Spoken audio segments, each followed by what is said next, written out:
Hello, this is Sabina at Cross Keys Crafts with a video that I hadn't really planned.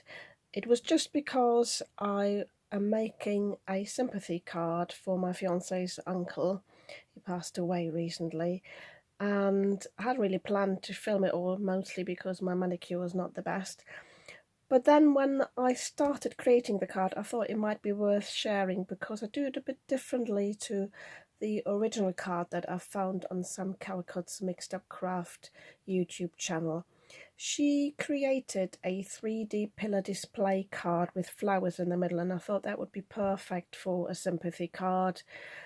And I looked into this and I like saving cardstock, so I came up with a way of reducing the whole process a bit by creating the pillars from the same cardstock as the background. It gives a slightly different format in the end, but it doesn't really matter because you have to create your custom box for this anyway. So I thought I'd show you this, and I'll also show you how I create the flowers. I recently got into making these paper flowers, and I really enjoy that. So I thought I'd just stop what I'm doing, put on the camera, and yeah, talk you through and show you through how I create this card. So what I did for the card, I just took an A4 piece of cardstock. I chose some blue rather than some black for the sympathy card. And as I said, some Calcutta creates the pillars separately, but I thought I would like them to be part of the base. So all I did was I cut this down to 11 inches. The A4 cardstock is 11 3/4, I think. And the width is 6 inches. And I then scored this from either side at 3.5, 1.5, I'll start again, at 3/4, 1.5, 2 1/4, and 3. So basically you got 3/4 panels here, 4 of them. So I then always turn it around rather than doing the measurements differently at the other end. So 3/4, 1.5, 2 1/4, and 3, which leaves me with a panel in the middle that is 5 inches wide. So I think she's got a 6-inch card at the hole, so as I said, this is slightly different, but it doesn't really matter. Again, if you've got different sized cardstock, you could reduce this all. You just don't want to go too slim on these pillars. Then I decided to put in a background, and because my fiance's uncle, he was fluent in various languages, my fiance said, why don't you have our sincere condolences or our deepest sympathy in different languages? So I googled those and I just put them into Word, found a nice font to go with it, and I just printed it as a pattern on the back. And this piece of cardstock is slightly slimmer than the height here. So this is, let me just check for you again. So this is just under 6 inches, like 5 7/8 high, and then the same width as the card, which is 5 inches, because I want this to sit behind the pillars. Just move this up a bit, behind the pillars, but I don't want the top or the bottom to show behind the pillars. The bottom is not too bad, but I don't want this to show here in the back, or sorry, here in the back.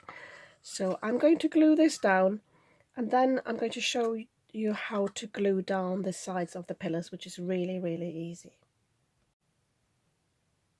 Okay, to glue everything down, I love the Cosmic Shimmer acrylic glue. It's this quick grab glue. It's a game changer for me. You don't have to wait for anything, but it doesn't give you any wiggle room. So if you're not sure about things, you might want to use the collaring instead. And I just found again, the problem with this was I actually had moved it too close to the score line, but because this will be hidden anyway, I just folded this over and I just trimmed it here. I just trimmed a bit off, so nobody will see this because it gets all folded over, so you can always rescue it. But if you're not sure, just use the collard glue and then you can move it over a bit whilst it's still wet, whereas this one sets it instantly, so once it's pushed down you can't move it.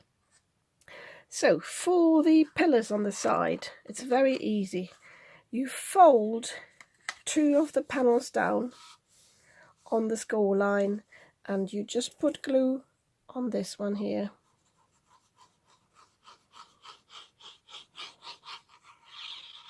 Try not to get too close to the edges because I don't want it to ooze out.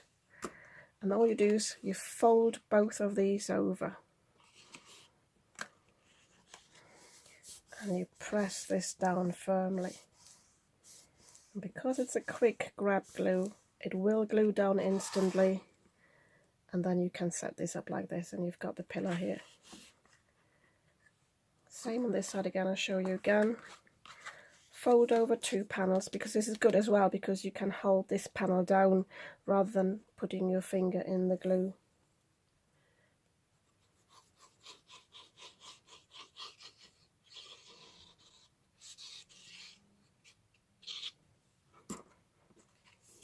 And then have to hold it a bit in place so you can probably fold it in. Oops, it's already come down now.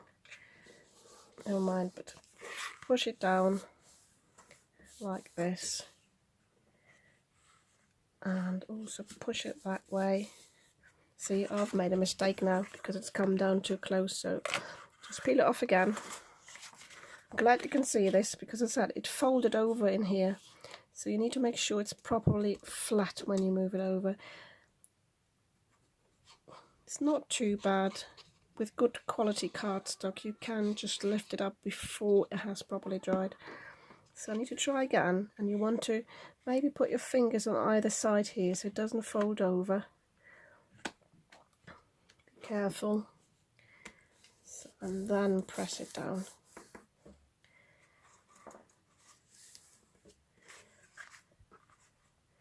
So there we go. I have got a bit of residue on the side here, but I hope I can remove that with the glue eraser. Don't know if you can see that. If not, I have to put a decorative panel on the outside. But there we go. That's your pillar finished. I'm going to show you now how to create the little flowers. So for my little flowers, I have die cut from this die here. If I can find it, I'll link it below. I know I only bought it recently, but I can't remember whether it's from Asia, and I don't like linking to the Asian or Chinese app. But if it's from Amazon, I'm going to link to it below. And I've just cut all these little flowers. I cut these from hammered cardstock. What you want as a card base is something that takes a bit of water, because we need a bit of water in a moment to form these. But otherwise, any cardstock is fine. You can use some watercolour paper or some thicker cardstock, just not flimsy paper. So, and I'm using my water reactive dyes. This is the Frosty and Bride, just thinking what brand it is. So tell us. Oh, this is Spectrum Noir Harmony. So any light blue colour will work, and I'm just using my finger dauber. You can use your normal blending brush. All you want to do is just give it a bit of colour on the petals. Just like this. I'm just showing you 2 as an example, and then obviously I will create many more. Let me just move this to the side so I don't have to reach over it. So as you can see, you don't have to do this perfectly. And another little tip to give it some dimension, you just go in from the side and you just put a bit of ink on there.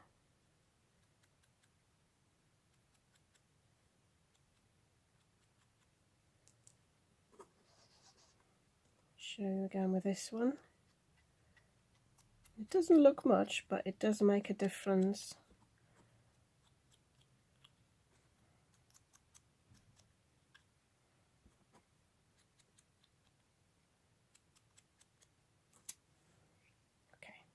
For the middle bit, you can use, if you got some, you can use a very thin stencil brush, but I found something in my cupboards that are just as good, which are these, I'm not even sure what they're called now, earplugs.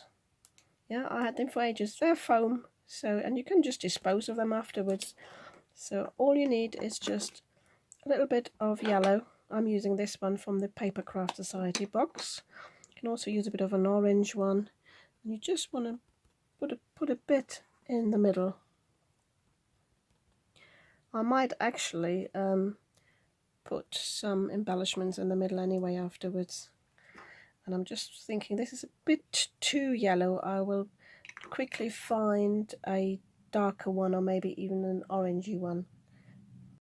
So I've got my Elements Sundance, and I've also got a Distress Oxide Carved Pumpkin, and I just use both of these, I think, because natural flowers, they have got a mix of colours. So a bit of this just in the centre. As you can see, I'm even spreading it out a bit, and then just a hint of orange as well. Just doing this on the side because it's very wet, I know that.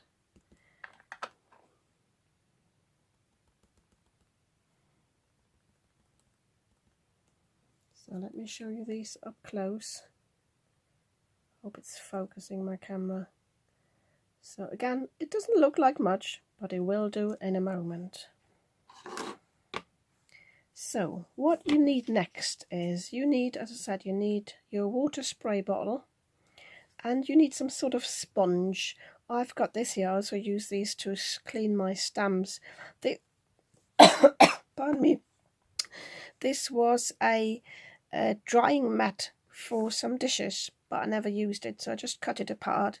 But a kitchen sponge will do, or these, you know, the big square sponges for washing up, anything will do. So what you do is with these, oh, and the other thing you need is something like this, something that you can use to mold these, but you can also use the back of like a pencil, anything that's sort of round and not too harsh.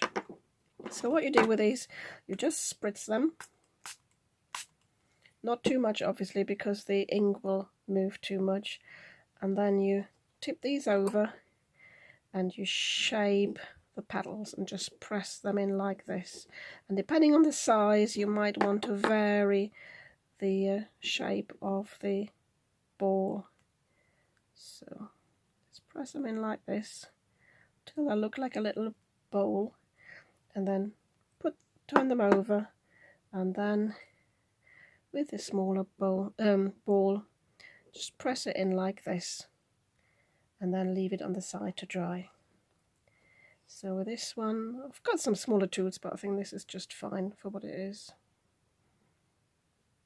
Just press it around a bit until it takes shape.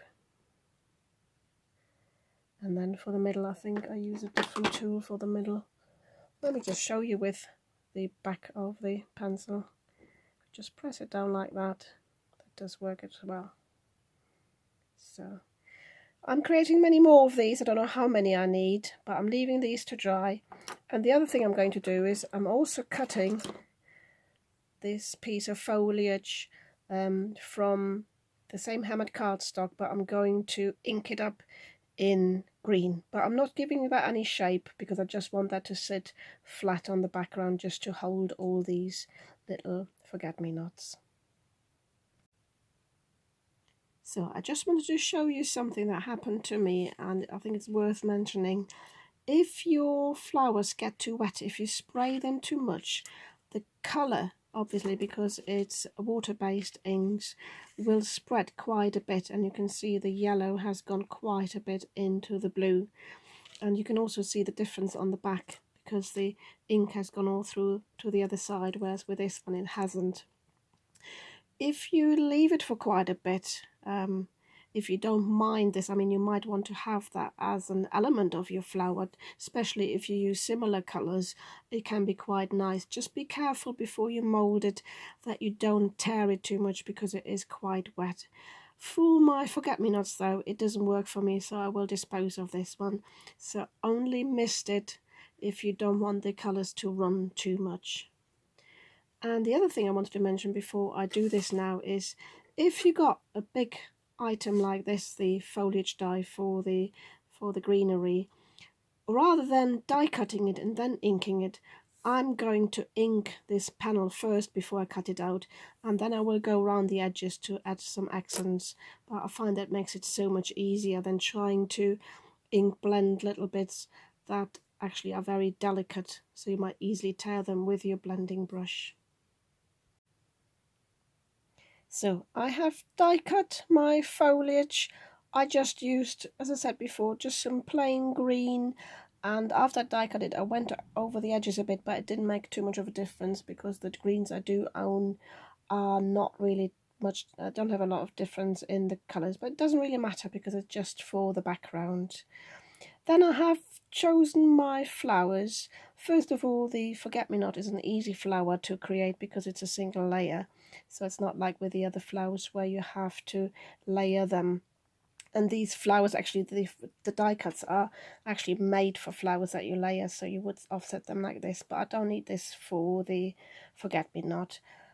I have decided not to use the biggest ones, those are these, although I've prepared them here. I use them for a different project. I just use the smallest size and the medium because naturally forget-me-nots don't have too much variation in size and in one plant.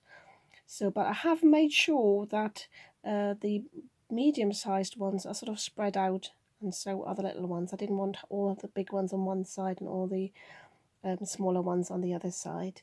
And I have moved the whole thing on the top because I want to have my sentiment afterwards. I've got this with Sympathy sentiment and the shadow die. This will sit here at the bottom on the acetate, so I wanted this on the higher bit here. And what I'm going to do now is I'm going to use my collal glue, which I have to find somewhere, and I'm going to glue first of all the foliage down, and then I'm going to glue these down. And as I said before, I will find something to put in the center here as a bit of focus, probably a rhinestone or a little yellow bead. And then I'm going to show you how to cut the acetate and how to decorate the side panels. So I just wanted to show you before I glue them all down. I glued down the foliage with my collal glue, but it was a nightmare on the flowers. They wobbled way too much, so I went back to my quick grab glue and I just put glue on the middle bit and pressed them down. And obviously the glue does ooze out a bit, but it doesn't matter because I've got my rhinestones ready. I would have liked some flat beads, but I didn't have them in that size and that colour. And I alternated a bit between the yellow ones for the medium-sized flowers and the orange ones for these. But because these have got some glue on the back, you know, they're stuck down on the panel when you buy them, I find rather than using like the this wax pencil that you can get for picking up rhinestones or beads, I find it's easiest with the tweezers. So you just pick them up like this, set them down, and then just release this. You don't even have to touch the glue, so nothing gets stuck on the tweezers, and then just press them down. So same again here, and you can actually bend this down a bit to reach the flower a bit better, and then go like this, and then you can use any of your pokey tools and push them down a bit more, or even I sometimes use the silicone side of it. Just press them down a bit more and leave them to dry, or now you can even use your fingers. And because the whole thing will be protected behind the acetate anyway, I'm not too bothered about this being too delicate. If it was just plain on a card and it was easy to catch with the envelope or other parts of the panel of the card, I would be worried about it. But this one I think will be fine as it is, and I'm quite pleased with the look of this. So as I say, I'm leaving this to dry, and I'm now showing you how to cut the acetate and how to cut the panels for this. Okay, so I have cut my acetate panel. My acetate is slightly smaller than 5 inches by 6 inches. So measure your card properly after you've assembled it and cut basically a slither off either side, because you want this to be well hidden behind the panels that go on the top. And these are 6 inches high and 3 3/4 wide, and they will sit on the top. The acetate, by the way, I don't buy any acetate in the shops anymore because I've got so many leftover face shields from COVID protection. Friends gave those to me as well. I gave a shout out last year if anyone's got any left, and this is normally quite good condition. It has got a few scuff marks, but once it's put down you won't see that. If you've got anything on there, just use your rubbing alcohol. I think I will just do that quickly before I put it down. Also make sure you don't have any glue residue on the card here, because once this is stuck down you can't remove it.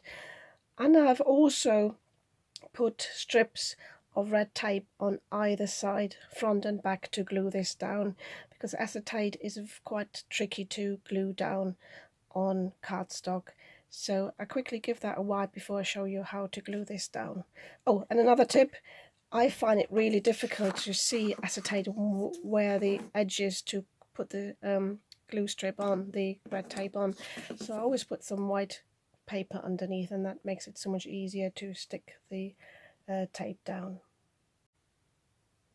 Okay, so I've wiped it all down with my rubbing alcohol, so I've got no marks on it. Actually, what I thought was scuff marks, they're gone as well now. So I'm going to release the tape on one side. Now, well, actually, I think I might have to release it on both sides. Let me just think this through.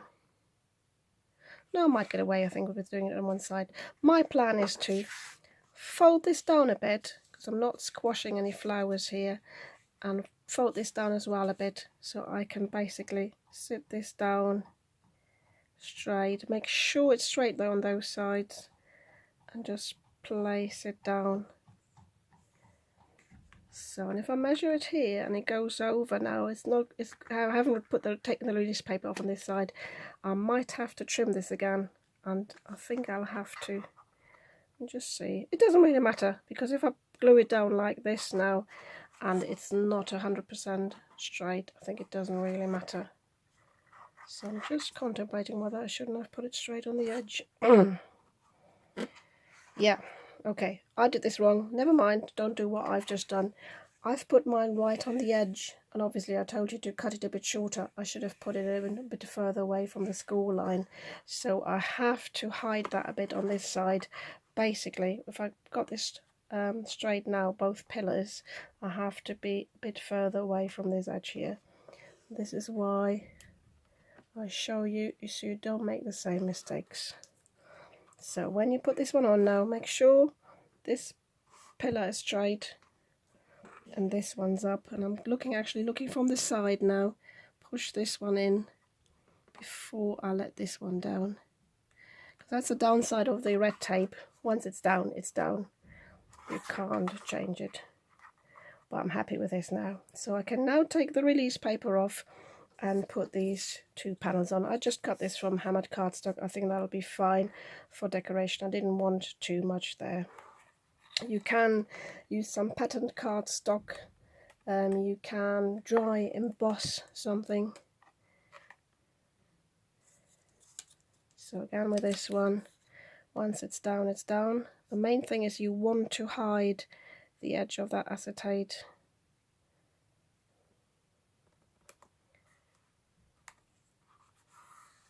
So I'm happy with that. There's the other strip. Just checking whether there is a front and the back on the hammered cardstock. I think it doesn't matter as long as you don't change the direction of the hammered part. But these are cut from the same strip, so that's fine. I'll best turn this round.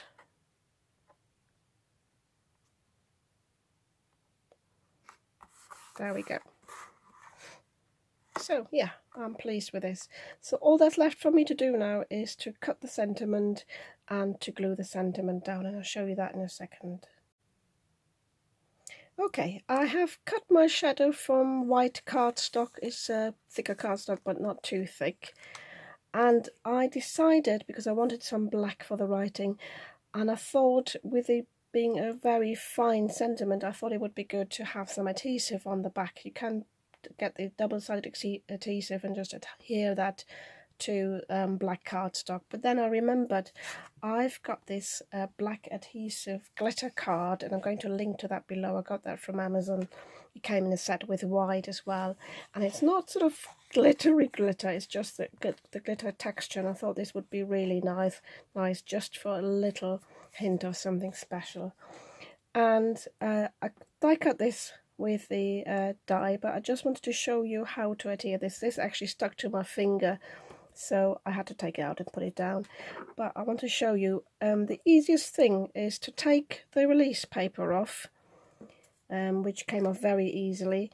Just make sure all the bits that you don't need, you've taken them off the back and nothing sort of folding back on it, and then you just use either your pokey tool or your tweezers, and you lift this up. Let me get the tweezers, that might be easier,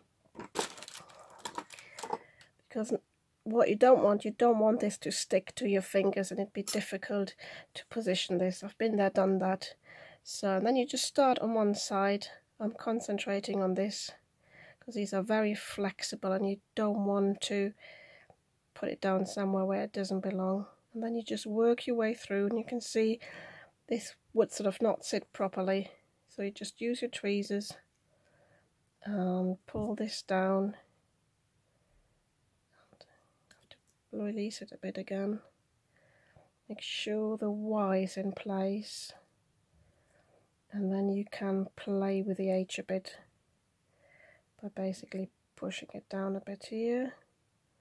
I don't know if you can see that, I'm using my finger to hold that bit in place a little bit, because these are rather flexible. So I'm just grabbing this and pulling this down here, and then I can push this down. I could probably have pulled it down a bit more, but it doesn't really matter as long as it sits on the shadow there. And I also made sure I didn't lose my tittle for the eye. Just push that down. So I'm giving that a good rub now from the back to adhere it properly, and now I can just glue it down.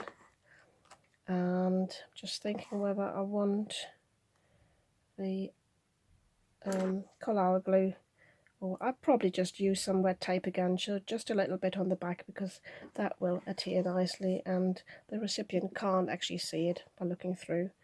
So yeah, that will be my finished card. Yeah, I'm quite pleased with it. It's subtle enough. It's got a special message with a forget-me-not standing for dementia. And yeah, sad occasion. Sometimes we have to make cards, sympathy cards like this for sad occasions. But yeah, if you like this card, you might want to give me a thumbs up. And if you'd like to see more of what I'm creating, you might want to subscribe to my channel. I'd be very happy about that. And I'll see you soon with another video. Oops, one thing I forgot to say is that I'm going to adhere a card to the back. You can obviously just use it as it is, put a panel with the greetings on the back, but I'm going to have a side folding card. You can also do a top folding if you got the cardstock. In my case, because it's 6 inches long, because I don't have any 12 by 12 card, I could either create one with just a flap on the top that I put over there, but I think I will actually do a side folding card to put a message behind. But otherwise, as I said, you can just put a panel on the back because it will stand up by itself. So I'll have a think of what I do. If you wanted it as an ornament to give away, you might just want to have the greetings separate. But yeah, I forgot to mention that, so this is how you can finish it off. I'm not going to show you how to create the box for this, but I'm going to link to Sam Calcott's video on how to create a box for certain sizes of cards. Hello, I'm back again. It's a day later, and I didn't realise until late last night that the measurements I gave you aren't quite correct, because when you put it together like this, you might see this on camera, the pillars aren't actually square, because what happens is the last bit here, the end bit, is a bit too wide. So I'm going to put that as a little header or as a subtitle into the video when I edit it, but I also wanted to show you this. at the end of the video. So when you basically have scored all the lines, you need to cut a slither off either end of the card to actually get these square, and then you should be okay. And I also wanted to show you, I mentioned that yesterday when I recorded this, I'm going to put a panel on the back here. I've just used my blue cardstock. I've put in a flap. I actually haven't done this yet. I can quickly do this. I'm going to cut just a tiny wedge off, just like this, top and the bottom, just like that. And I've matted it with some white cardstock to write on, but I'm not going to glue this on the card until my fiance has written it. If it's anything like me, when I write cards, I always have a spelling mistake, I forget a word or something, so I thought I'd rather not put it on the card until I've actually written it. And this is a side flap, so I just fold it over, put my quick rub glue on that, and then this will just sit behind the card. And this is, let me just measure for you, 6 inches by 5 inches, just over 5 inches. So, and then the white mat is slightly slimmer. So as I said, I just will glue that to the side, but you could create, if you wanted to, you could create a top folding card by putting the flap on the top. This, I just happen to have this piece, a similar size, and I thought I'd just cut this down. So I quickly wanted to show you this. So remember to cut a slither off to have these actually square.